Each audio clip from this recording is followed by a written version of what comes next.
Après que mon mari a perdu son travail, j'ai pris un deuxième emploi comme serveuse pour joindre les deux bouts. Un soir, un couple riche s'est assis dans ma section. Quand je suis allé prendre leur commande, je me suis figé. L'homme assis en face de moi à la table du dîner était un fantôme portant la peau de mon mari.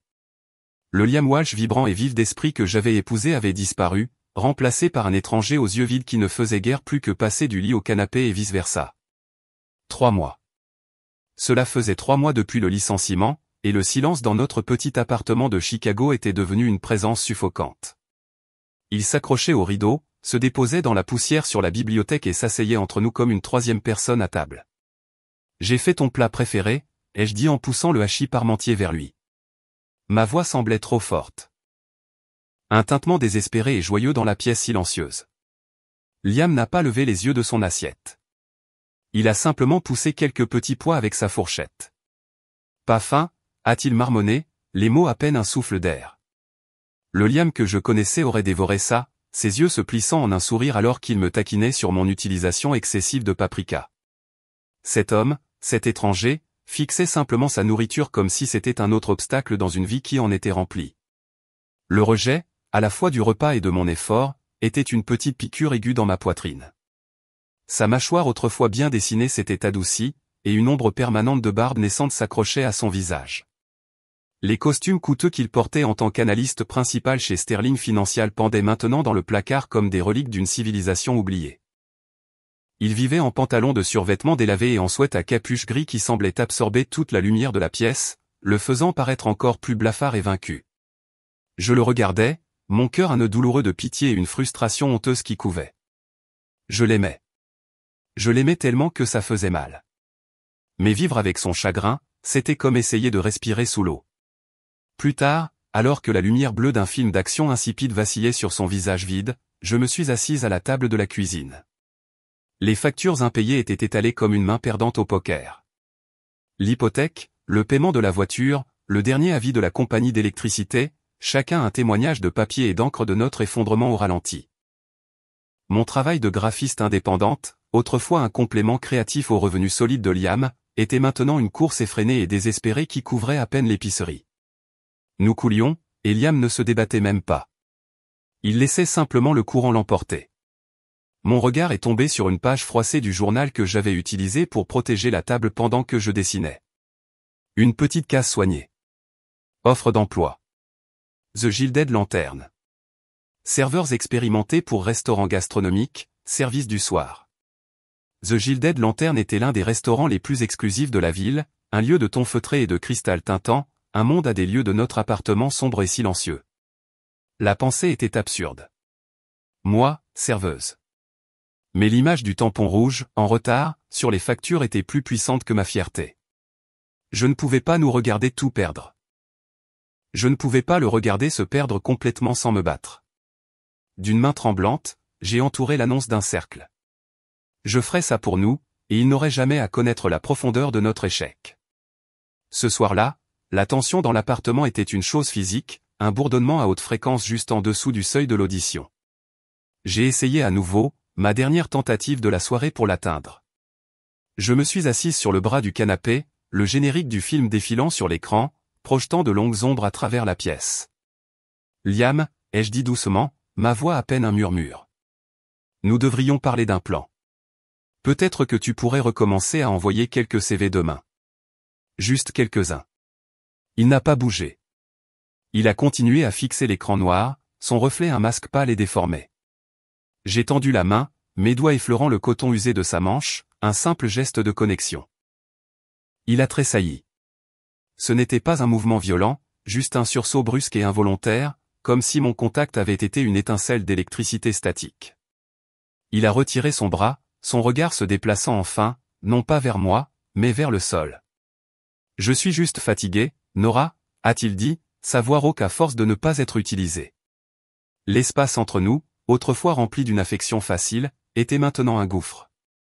L'espace, juste au moment où j'allais battre en retraite, vaincu, son téléphone a vibré sur la table d'appoint. Il l'a attrapé avec une vitesse que je n'avais pas vue depuis des mois. L'écran a illuminé son visage, ses yeux soudainement vifs et concentrés. Le numéro était masqué. Son pouce s'est déplacé rapidement sur l'écran, tapant une réponse que je ne pouvais pas voir. Puis il s'est levé, empochant le téléphone. « Je vais faire un tour », a-t-il dit, sans me regarder. Il est sorti de la pièce, de l'appartement, et le clic de la porte d'entrée se verrouillant a fait l'écho au son de mon cœur se refermant sur lui-même. Je suis resté là, dans l'obscurité silencieuse et vacillante, me sentant plus seul que jamais de ma vie. Le fantôme était parti, mais l'homme qui était parti n'était pas non plus mon mari. C'était quelqu'un d'autre entièrement, et pour la première fois, un froid éclat de suspicion a percé mon chagrin. The Gilded Lantern était un monde construit sur l'illusion. De l'extérieur, c'était une symphonie d'acajou poli, de jazz feutré et du murmure bas et confiant de l'élite de Chicago. Mais au moment où j'ai poussé les portes battantes en métal de la cuisine, l'illusion s'est brisée. C'était un balai chaotique de vapeur, d'assiettes qui s'entrechoquent et d'ordres criés. Une machine chaude, bruyante et brutalement efficace. Et depuis 3 semaines, j'étais devenu l'un de ces plus petits rouages les plus épuisés. Ma vie s'est divisée en 2 moitiés distinctes et opposées. Le jour, j'étais Nora Walsh, épouse inquiète et designer indépendante, forçant un doux sourire en préparant à Liam un café qu'il ne boirait pas, et assise à mon ordinateur, pourchassant les clients pour des paiements en retard. Je lui demandais comment s'était passée sa journée, et il me donnait la même réponse en un mot. Bien. La nuit, je devenais une personne différente. Je disais à Liam que j'allais dans un espace de coworking tard le soir pour terminer un gros projet, un mensonge qui avait un goût de cendre dans ma bouche. Et puis j'ai changé mon jean contre un uniforme noir amidonné. Mes muscles me faisaient mal d'une manière que je n'aurais jamais cru possible.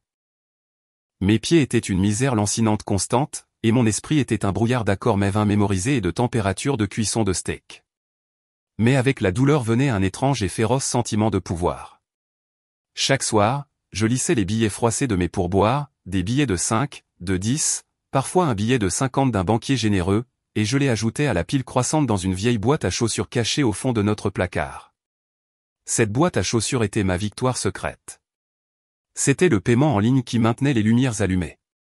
Le chèque que j'ai envoyé par la poste qui a arrêté les avis de saisie. Je maintenais notre monde ensemble avec de l'argent et des mensonges. Et tandis que la tromperie me rongeait, le sentiment de me battre était la seule chose qui me maintenait saine d'esprit. Liam ne semblait jamais le remarquer. Il était tellement perdu dans son propre brouillard que mes nuits tardives, mes yeux fatigués et l'odeur persistante d'ail et d'huile de truffe dans mes cheveux passaient complètement inaperçus. Il voyait ce qu'il s'attendait à voir. Sa femme, attendant patiemment qu'il aille mieux. Il ne voyait pas la femme qui avait failli laisser tomber un plateau d'escargots sur un conseiller municipal, ou la femme qui pouvait maintenant porter 4 assiettes grésillantes sur un bras. Un mardi soir, le restaurant bourdonnait de son énergie habituelle. Je me faufilais à travers le labyrinthe de tables, un lourd plateau en équilibre sur mon épaule, quand mon sang se glaça. Assis à une table pour 2 près de l'entrée de la cuisine se trouvait Daniel Shaw, l'un des collègues seniors de Liam chez Sterling Financial. C'était un homme que nous avions reçu à dîner une demi-douzaine de fois. Il connaissait mon visage. Il connaissait mon nom. Mon cœur battait la chamade contre mes côtes. Je ne pouvais pas le laisser me voir. Un seul mot de lui à Liam, un simple « et » j'ai vu Nora aux lanternes l'autre soir, ferait exploser mon secret soigneusement construit. La panique s'empara de moi. Je devais disparaître, maintenant.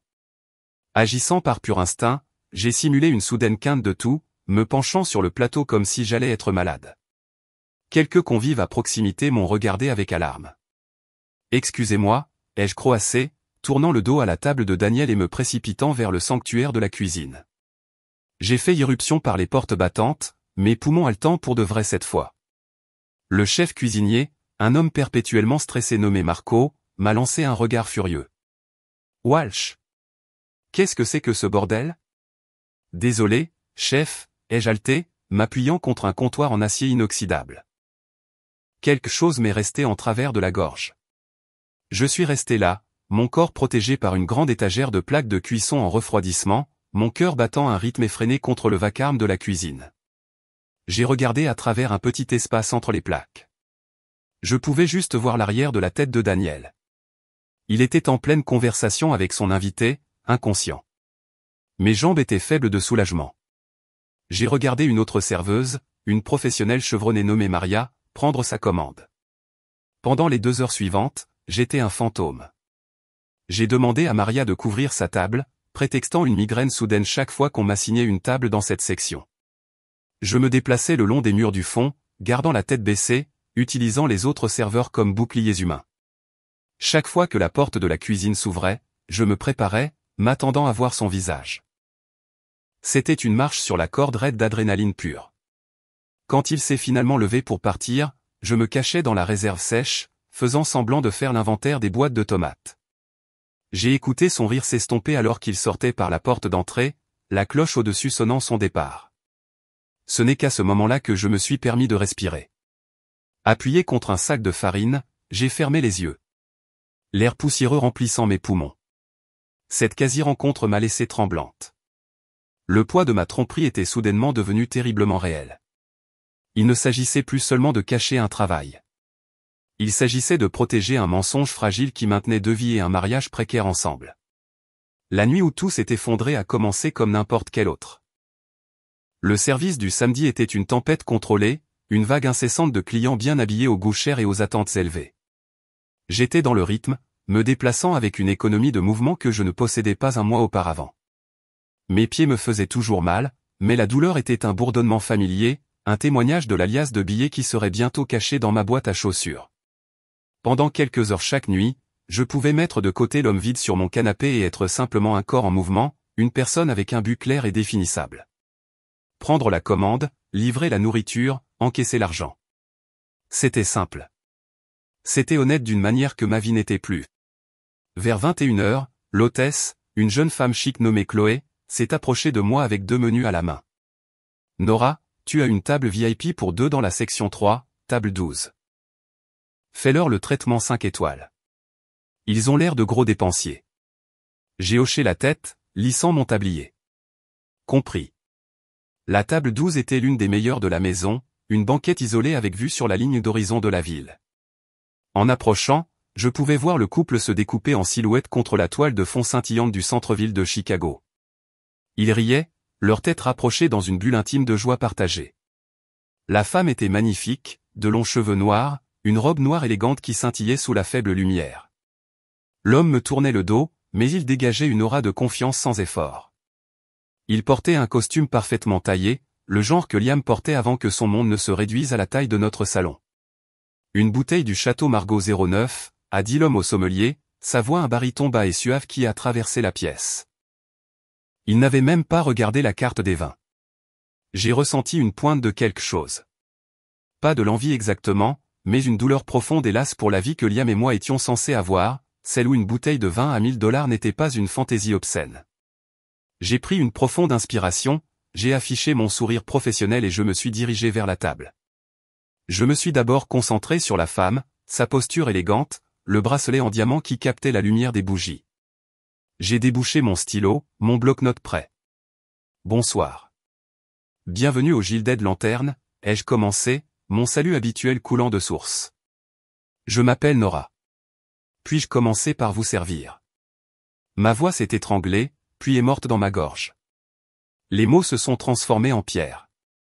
L'homme s'est détourné de la fenêtre pour me regarder, un sourire poli et expectant sur le visage, et le monde a basculé sur son axe. C'était Liam, mais ce n'était pas mon Liam. Ce n'était pas l'homme brisé aux yeux vides que j'avais laissé sur le canapé il y a 3 heures. Cet homme était un étranger. Son visage, rasé de près et net, était vivant d'une vitalité que je n'avais pas vue depuis des mois, des années. Ses cheveux étaient parfaitement coiffés. Ses yeux, qui pendant si longtemps avaient été obscurcis par une apathie terne, étaient clairs, brillants et concentrés, comme ils l'avaient été si longtemps. Il avait l'air en bonne santé. Il avait l'air heureux. Il ressemblait à l'homme dont j'étais tombée amoureuse, mais en plus vif, plus confiant, plus dangereux, et sa main reposait sur le bras de la belle femme à côté de lui, un geste désinvolte et possessif qui m'a envoyé un éclair de glace dans les veines. Pendant un battement de cœur, nous sommes restés figés dans un tableau silencieux d'incrédulité. Son sourire a disparu, effacé de son visage, remplacé par un masque de panique brute et non dilué. Ses yeux se sont écarquillés, la couleur quittant ses joues. Il m'a regardé dans mon uniforme de serveuse bon marché, tenant mon bloc-notes et mon stylo comme un bouclier, et son sang-froid soigneusement construit s'est brisé. L'air crépitait entre nous. Le bruit de fond du restaurant, le tintement des verres, le jazz doux, le murmure d'une centaine de conversations se sont estompés en un rugissement lointain. La seule chose que je pouvais entendre était le martèlement frénétique et paniqué de mon propre cœur. La seule chose que je pouvais voir était mon mari. Mon mari brisé et au chômage, assis dans un restaurant que nous ne pourrions jamais nous permettre, habillé comme un roi avec une femme qui n'était pas moi. La femme, sentant le changement soudain d'atmosphère, a regardé du visage pâle de Liam au mien. « Logan » a-t-elle demandé, sa voix calme et interrogative. « Quelque chose ne va pas ?»« Logan ?» Le nom était une gifle. Mes doigts sont devenus engourdis. Le stylo et le bloc-notes ont glissé de ma prise, tombant sur le sol poli avec un bruit qui a semblé résonner dans tout le restaurant. Je ne me suis pas penché pour les ramasser. Je ne pouvais pas bouger. Je l'ai juste regardé, ce fantôme impossible et vibrant, et toute la fondation de mon monde, mon sacrifice, mon travail secret, ma pitié pour lui, s'est effondré en poussière. Le bruit de mon bloc-notes heurtant le sol a rompu le charme. C'était le coup de feu qui a déclenché une course, et mon seul instinct a été de fuir. Je n'ai pas dit un mot. Je n'ai ni crié ni pleuré. Un bruit blanc, froid et aveuglant a rempli ma tête, faisant taire toute pensée. Je me suis retourné, mon mouvement raide et robotique, et j'ai fui. J'ai bousculé un aide-serveur portant une tour d'assiette, ignorant son cri de surprise. J'ai poussé les portes battantes de la cuisine, dans la chaleur et le chaos. Ma respiration devenait haletante et douloureuse. La cacophonie de la cuisine était une agression bienvenue. Un mur de son pour noyer l'éclatement de mon propre esprit. Marco, le chef, m'a crié quelque chose, mais je ne l'ai pas entendu. J'ai titubé vers la lourde porte en acier à l'arrière, celle qui menait à la ruelle de service. J'ai claqué ma main contre la barre anti-panique et je suis sorti dans la nuit froide et humide. L'air de la ruelle a été un choc pour mes poumons, épais de l'odeur des ordures et de la graisse rance. C'était une dose brutale de réalité. Je me suis appuyé contre le mur de briques froides, enroulant mes bras autour de moi alors qu'un violent tremblement secouait mon corps. Les questions sont venues en une vague déferlante, chacune plus angoissante que la précédente. Qui était cette femme? Que faisait-il ici? Logan. Le nom résonnait dans mon crâne, un son étranger et empoisonné. Une liaison était la réponse la plus simple et la plus brutale. Une double vie. Tout notre mariage, un mensonge. Mes services secrets, mes pieds douloureux, ma boîte à chaussures pleine d'argent. Tout cela ressemblait à une blague pathétique et cruelle. J'avais fait des sacrifices pour un homme qui menait une vie de luxe dans mon dos. La porte en acier a grincé en s'ouvrant, déversant un rectangle de lumière jaune dans la ruelle sombre. Liam est sorti, son costume sur mesure semblant absurdement déplacé au milieu des bennes à ordures débordantes. La panique était toujours gravée sur son visage, mais elle était maintenant durcie par une urgence désespérée. Il a fermé la porte derrière lui, nous replongeant dans la semi-obscurité. « Nora » dit-il, sa voix basse et tendue. Il fit un pas vers moi. « Ne fais pas ça » ai-je étouffé, levant la main. Le mot était un éclat de verre dans ma gorge. « N'ose pas t'approcher de moi. » Il s'est arrêté, les mains levées dans un geste apaisant. « Nora, s'il te plaît. Tu dois me laisser t'expliquer. Ce n'est pas ce que tu crois. » Un rire, rauque et sans humour, s'est échappé de ma poitrine. « Pas ce que je crois. Qu'est-ce que ça pourrait être d'autre, Liam? Ou devrais-je t'appeler Logan maintenant? Pense. Est-ce qu'elle préfère ce nom? » La colère était un feu chaud et purificateur qui brûlait le choc. Pendant des mois, je t'ai regardé dépérir sur notre canapé. J'ai payé nos factures en secret parce que je pensais que tu étais trop brisé pour fonctionner. Je travaille là-dedans, j'ai pointé un doigt tremblant vers la porte. Je sers des gens comme toi pour que nous ne perdions pas notre maison. Son visage s'est tordu de douleur, une douleur qui, un instant, a semblé sincère. Je sais, Nora. Je sais que tu l'as fait, et je suis tellement désolé que tu aies dû voir ça. Je n'ai jamais voulu que tu sois impliqué. Impliqué dans quoi? Ai-je crié, le son résonnant sur les murs de briques. Impliqué dans ta liaison, ta vie secrète de riche. Qui est-elle? Depuis combien de temps ça dure? Toutes ces nuits où tu sortais et te promenais pour te vider la tête. Étais-tu avec elle? Non. Mon Dieu, non. Ce n'est rien de tout ça, a-t-il insisté, se rapprochant à nouveau, les yeux suppliants. Elle s'appelle Maya. C'est une collègue. C'est du travail. Du travail, ai-je craché le mot. Tu m'as dit que tu avais été licencié. Tu es resté là et tu m'as laissé croire que tu avais tout perdu. Nous avons presque tout perdu. Je devais le faire, a-t-il dit, sa voix se brisant. Il a finalement comblé la distance entre nous, m'attrapant les bras. Sa prise était ferme, désespérée. Écoute-moi, juste une seconde. Je ne peux pas tout expliquer maintenant, ici. Mais tu dois me croire. Tu es en danger si je le fais. Nous le sommes tous les deux. Ces mots étaient censés être une bouée de sauvetage, mais ils ressemblaient à la plus cruelle des manipulations. Il retournait le couteau dans la plaie, essayant de me faire taire par la peur. L'odeur de son eau de Cologne chère, une odeur que je ne reconnaissais pas, a rempli mes sens, me donnant la nausée. Ce n'était pas mon mari. C'était un étranger poli et menteur. Je l'ai poussé fort. Il a reculé en titubant, surpris par ma force. Du danger ? Le seul danger ici, c'est toi. Tu es un menteur, Liam. C'est une mission d'infiltration, a-t-il lâché, les mots sortant en un flot précipité. Je n'ai pas été licencié. Je suis un enquêteur. J'essaie de dénoncer un énorme système de fraude chez Sterling Financial. L'homme derrière tout ça est dangereux. Je devais disparaître. Je devais avoir l'air d'un raté. C'était le seul moyen de te protéger. L'histoire était si extravagante, si totalement incroyable, qu'elle était plus insultante qu'une simple confession. C'était le mensonge d'un lâche, une fantaisie inventée sur le champ pour couvrir ses traces. Un enquêteur infiltré, ai-je dit, ma voix dégoulinant de mépris. C'est comme ça qu'on appelle ça de nos jours ? Arrête. Arrête de me mentir. Des larmes coulaient maintenant sur mon visage, chaudes et rageuses. L'homme que j'avais épousé avait disparu. L'homme en face de moi était un étranger que je ne connaissais pas et un menteur en qui je ne pouvais pas avoir confiance. J'ai regardé son visage désespéré et suppliant et je n'ai vu que de la tromperie. Je lui ai tourné le dos et j'ai marché vers le bout de la ruelle, loin du restaurant, loin de lui. Mon cœur une pierre froide et lourde dans ma poitrine. La vie pour laquelle je m'étais battu était une imposture, et je ne m'étais jamais senti aussi totalement, terriblement seul. J'ai passé la nuit dans un motel bon marché à la périphérie de la ville, le genre avec des néons vacillants et une odeur persistante de désinfectant. Le sommeil était impossible. Chaque fois que je fermais les yeux, je voyais le visage de Liam. Pas le masque creux de la dépression, mais l'expression vibrante et paniquée du restaurant, son histoire folle de la ruelle tournant en boucle dans ma tête. Chaque mot semblait plus absurde que le précédent. Un enquêteur infiltré. Cela ressemblait à une intrigue d'un de ces films d'espionnage qu'il aimait tant, une fantaisie construite pour cacher une trahison sordide et ordinaire. Mon téléphone vibrait sans cesse avec des SMS et des appels de sa part, que j'ai tous ignorés. Mais un message est arrivé d'un numéro que je ne reconnaissais pas, c'est Maya Singh.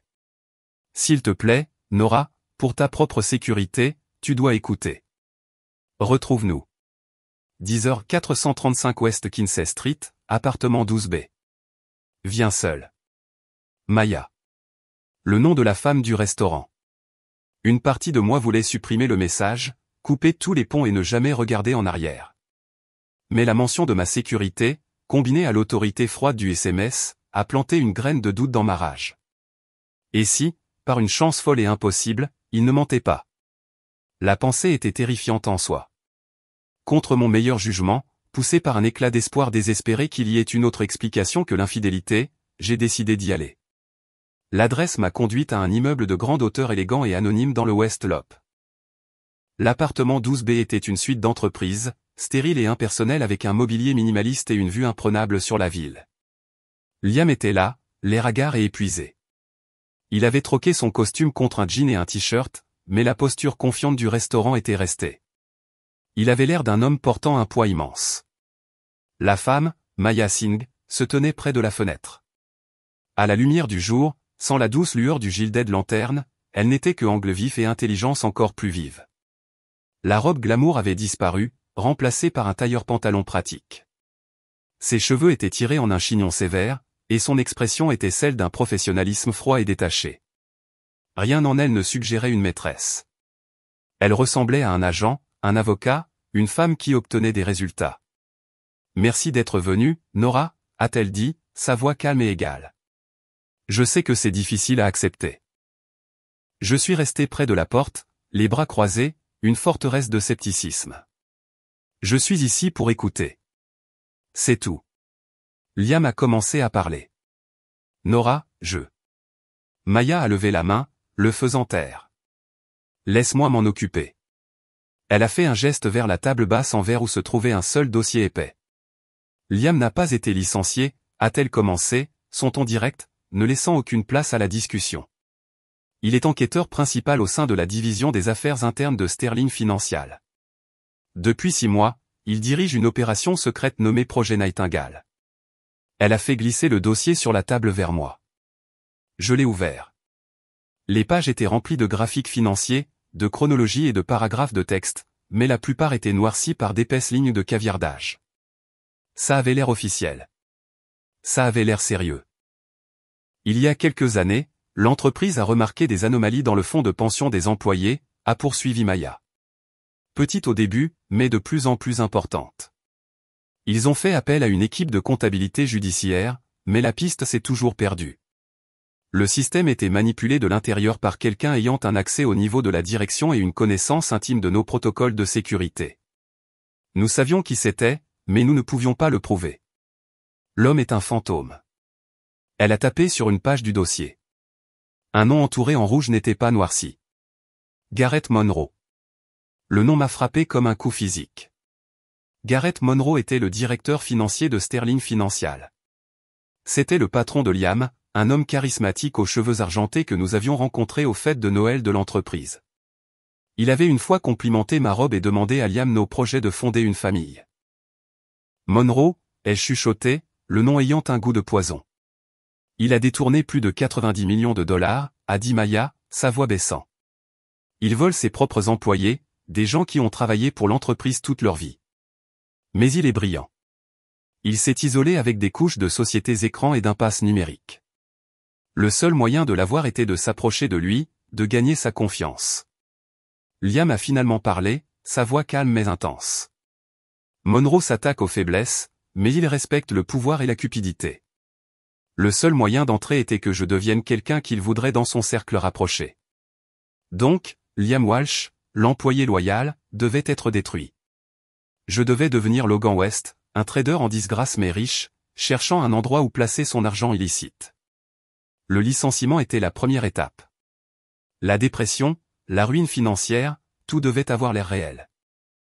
Il a des gens qui surveillent, un seul faux pas et toute l'opération serait compromise. Les pièces ont commencé à s'emboîter, formant une image à la fois horrifiante et écœurante de logique. L'homme vide sur le canapé. Les promenades secrètes tard le soir qui étaient en fait des réunions. Les appels masqués. C'était toute une performance, une mascarade élaborée et déchirante. Pourquoi ne pouvais-tu pas me le dire? Ai-je demandé, ma voix tremblante, la colère revenant. Mais cette fois, elle était mêlée d'une peur froide et rampante. Parce que Monroe n'est pas seulement un criminel en col blanc, a dit Maya, ses yeux se fixant sur les miens avec une gravité glaçante.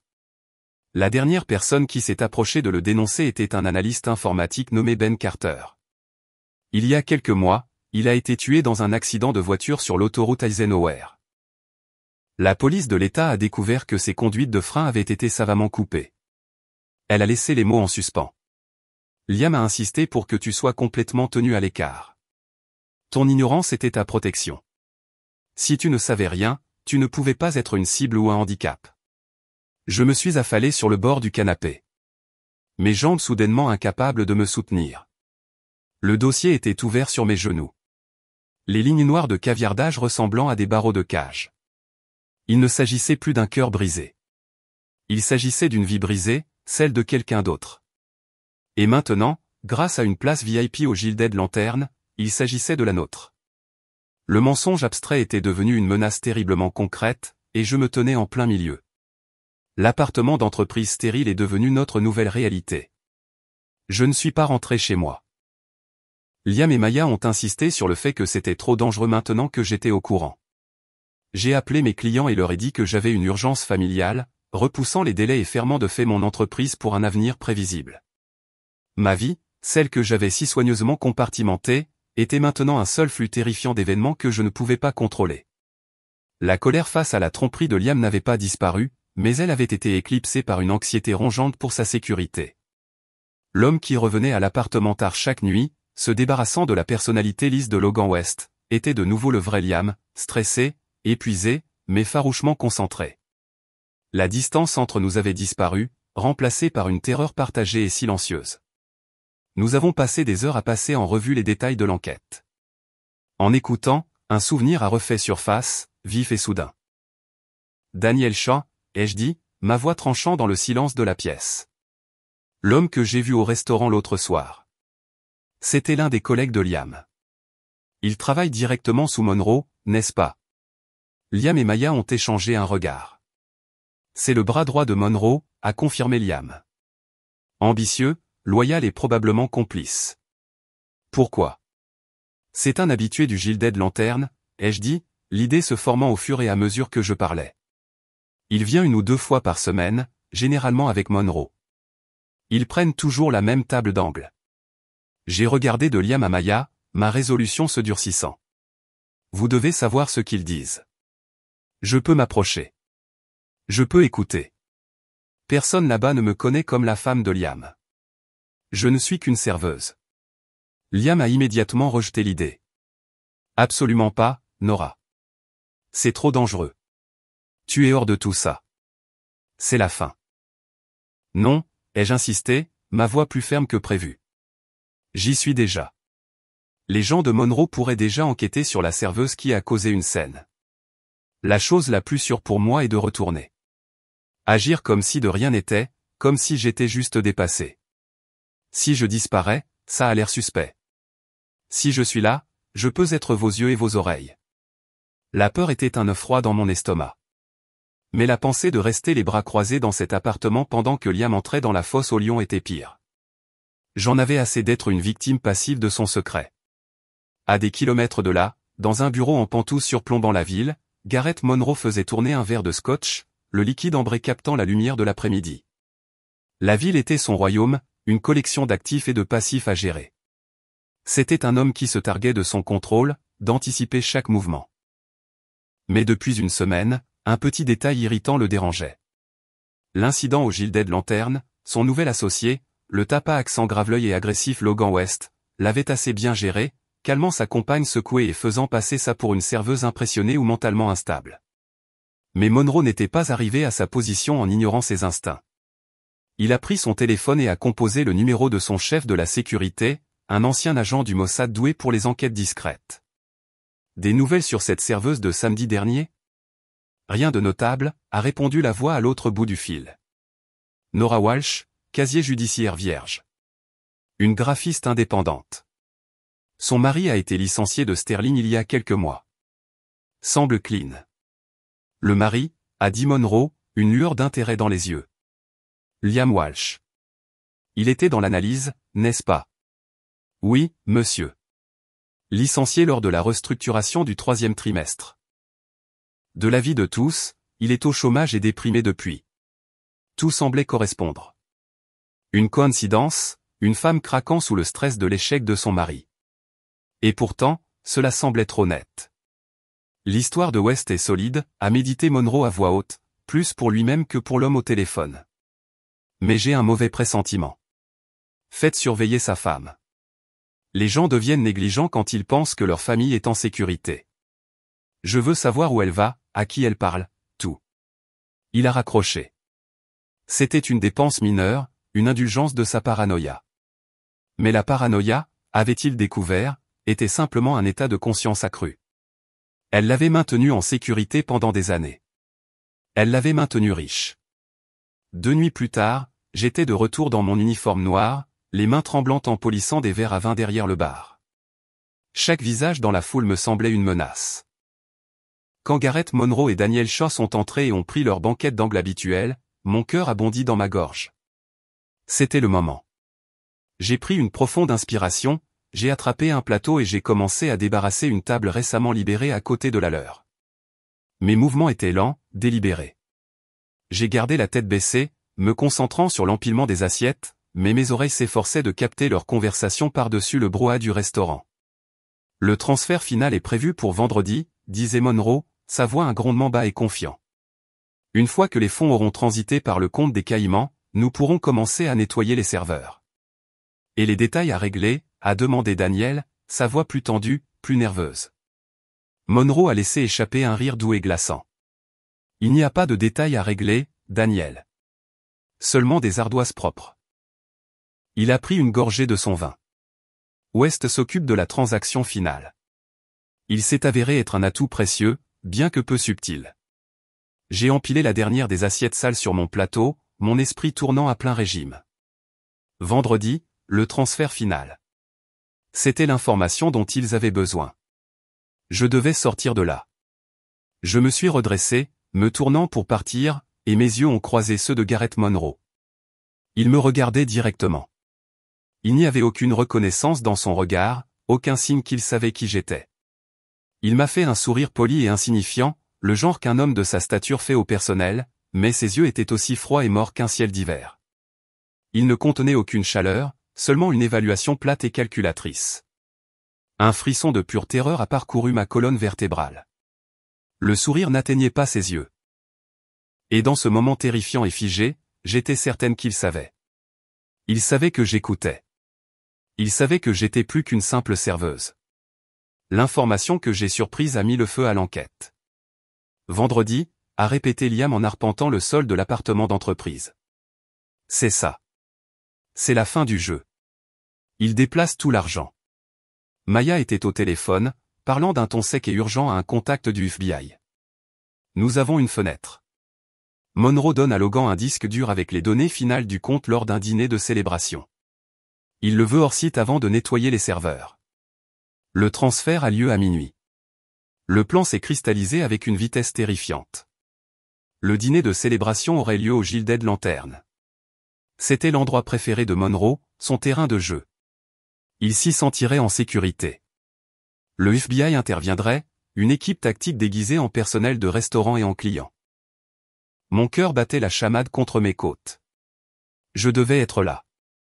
Je travaille mon service, ai-je déclaré, ma voix ne laissant aucune place à la discussion. Nora, non, a dit Liam, le visage pâle. C'est trop après ce qui s'est passé. C'est la seule chose qui a du sens, ai-je répliqué, ma peur se durcissant en résolution. Monroe m'a vu. Si je ne me présente pas à mon service un vendredi soir chargé, ça lève un drapeau rouge. Il pourrait avoir peur et tout annuler. Je dois être là. Je serai la seule constante, la seule chose qui lui fera sentir que c'est juste une autre nuit. Maya, après un moment de réflexion, a hoché lentement la tête. Elle a raison. Sa présence apporte une couche de normalité, mais tu feras exactement ce qu'on te dit, Nora. Tu es un fantôme. Tu sers tes tables. Tu restes loin de Monroe. Et quand le signal sera donné, tu te baisses. Les heures précédant le service ont été les plus longues de ma vie.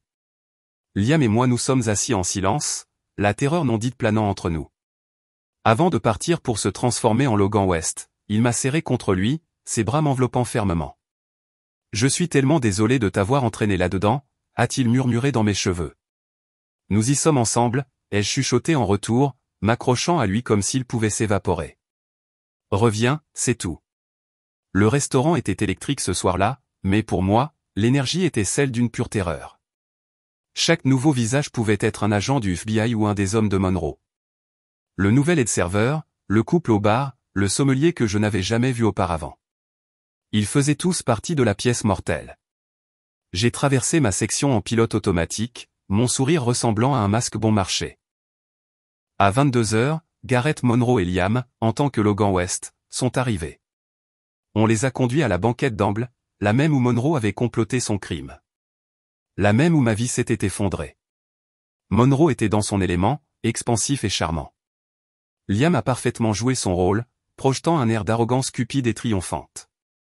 Je les ai regardés de l'autre côté de la pièce, l'estomac noué. Le dîner s'est éternisé. Ils ont bu du vin cher et mangé du homard. Pour n'importe qui d'autre, c'était une image de succès. Pour moi, c'était les derniers moments de tension avant une explosion. Alors qu'ils terminaient leur repas, Monroe a fait glisser un petit disque dur élégant sur la table. Comme promis, a-t-il dit avec un sourire de prédateur. Votre clé du royaume. Liam l'a pris, le glissant dans la poche de sa veste. Aux ardoises propres, a-t-il dit en levant son verre. C'était le signal. J'ai vu un léger hochement de tête de l'homme au bar. Le nouveau sommelier a redressé sa cravate, sa main dérivant vers sa veste. Mais quelque chose a mal tourné. Le garde du corps de Monroe, une montagne d'hommes debout près de l'entrée, avait un œil exercé pour ce genre de choses. Il a capté le reflet d'une oreillette presque invisible sur un agent se faisant passer pour un client. Ses yeux se sont écarquillés. « Monsieur, nous devons partir maintenant » a-t-il aboyé, saisissant le bras de Monroe et le poussant vers la sortie de secours. La même par laquelle j'avais fui des semaines auparavant. Le chaos a éclaté. Les agents du FBI ont commencé à intervenir, criant des ordres, mais Monroe et son garde du corps étaient déjà à mi-chemin de la salle à manger. Ils allaient s'échapper. Liam et Maya étaient bloqués par une foule paniquée de convives plongeant pour se mettre à l'abri. Tout s'est ralenti. J'étais debout près du poste de service, les mains chargées d'un lourd plateau en argent de flûte à champagne pour une fête d'anniversaire. Le garde du corps de Monroe était un bélier se frayant un chemin. Il allait me dépasser. En une fraction de seconde, un choix s'est présenté. Je pouvais suivre l'ordre de Maya et me baisser, ou je pouvais faire quelque chose. Je n'ai pas réfléchi. J'ai agi, pivotant sur mes talons avec une grâce de danseuse que je ne me connaissais pas. J'ai trébuché directement sur le chemin du garde du corps. « Oh, je suis vraiment désolé » ai-je crié, laissant le lourd plateau basculer. L'effet a été spectaculaire. 2 douzaines de flûtes en cristal et 3 bouteilles de champagne ont rencontré la poitrine de l'homme et le sol en marbre dans une symphonie de verres brisés et de mousse explosive. Il a rugi de surprise alors que le liquide le trempait, ses chaussures chères glissant sur le sol lisse. Il est tombé lourdement, sa carcasse massive heurtant le sol avec un bruit sourd. La diversion n'a duré que 2 secondes, mais c'est tout ce dont ils avaient besoin. Le chemin était libre. Alors que Monroe tâtonnait avec la poignée de la sortie de secours, Liam et Maya ont comblé la distance. Ils l'ont appréhendé, le plaquant contre la porte juste au moment où il allait la pousser. Je suis resté là, figé, au milieu des débris de verres brisés et de champagne scintillant. Mon cœur battant comme un tambour. Les convives criaient. Les agents menottaient un Garrett Monroe furieux et bredouillant. Et Liam regardait de l'autre côté de la pièce chaotique, directement vers moi. Son visage était un mélange de choc, de terreur et d'une profonde et immense gratitude. À ce moment-là, entouré des débris de ma propre action décisive, j'ai su que nous allions nous en sortir. Le fantôme sur mon canapé avait disparu pour de bon. Mon mari était de retour. Les suites ont été un tourbillon de gyrophares, d'ordre sec et du travail silencieux et efficace des agents fédéraux balayant les débris du Gilded Lantern. J'ai fait ma déposition dans un état second, l'adrénaline s'écoulant lentement, laissant place à un profond épuisement jusqu'à l'os. Liam et moi avons été ramenés à l'appartement d'entreprise, et pour la première fois depuis des mois, nous avons dormi. C'était un sommeil profond et sans rêve, le genre qui ne vient qu'après qu'une longue et terrible fièvre soit tombée. 3 mois plus tard, le soleil entrait à flot dans la cuisine de notre propre appartement. Le silence qui avait été autrefois une couverture suffocante était maintenant un calme confortable et paisible.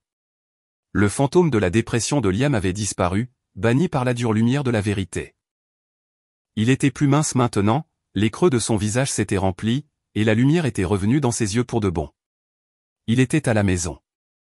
L'histoire avait dominé les informations pendant des semaines.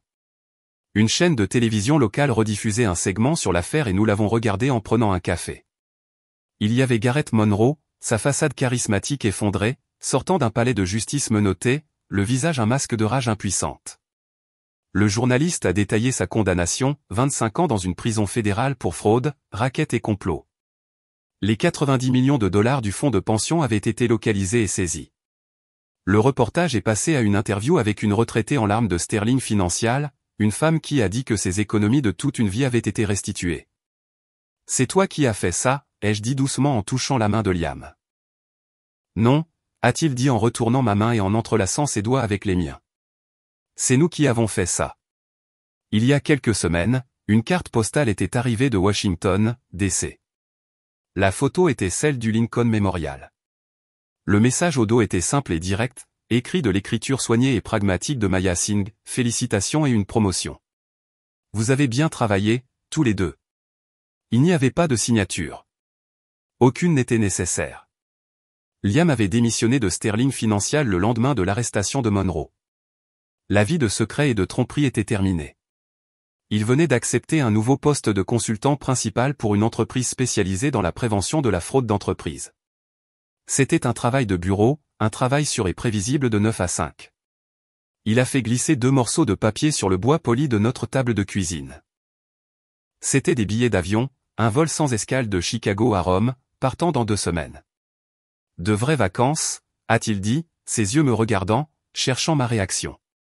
Pas d'alias, pas de réunion secrète, juste nous. Je me suis promis que si nous nous en sortions, je passerai le reste de ma vie à m'assurer que tu n'aies plus jamais à douter de moi. Plus de secrets, Nora. Je le jure. J'ai regardé des billets à son visage sincère et ouvert. Les derniers vestiges de ma colère s'étaient depuis longtemps estompés, remplacés par un amour plus profond et plus résili qu'auparavant. Notre mariage n'avait pas seulement survécu. Il avait été forgé en quelque chose de plus fort dans le feu de son secret. Nous avions vu les pires versions de nos vies, réelles et imaginaires, et nous nous étions retrouvés. Mon vieux tablier de serveuse était accroché à un crochet près de la porte arrière. Je l'avais gardé comme un rappel. Un rappel des mensonges, oui, mais aussi de la force que je ne savais pas que j'avais. Un rappel de la femme qui avait maintenu son monde ensemble avec des pourboires et une pure force de volonté. La femme qui avait affronté un monstre avec un plateau de champagne. J'ai pris les billets d'avion, le papier craquant et frais contre mes doigts. L'Italie. C'était un monde loin des ruelles froides et des appartements stériles. C'était un nouveau départ. D'accord, ai-je dit, un sourire lent et sincère se répandant sur mon visage. Mais je ne te servirai pas de vin. Il a ri, un son réel et sans retenue qui a rempli la cuisine, chassant les dernières ombres. Il a tendu la main sur la table, sa main couvrant la mienne. Nous sommes restés assis là un moment dans la pièce calme et ensoleillée, notre regard partagé, une promesse silencieuse de l'avenir paisible et honnête pour lequel nous nous étions battus et que nous avions gagné.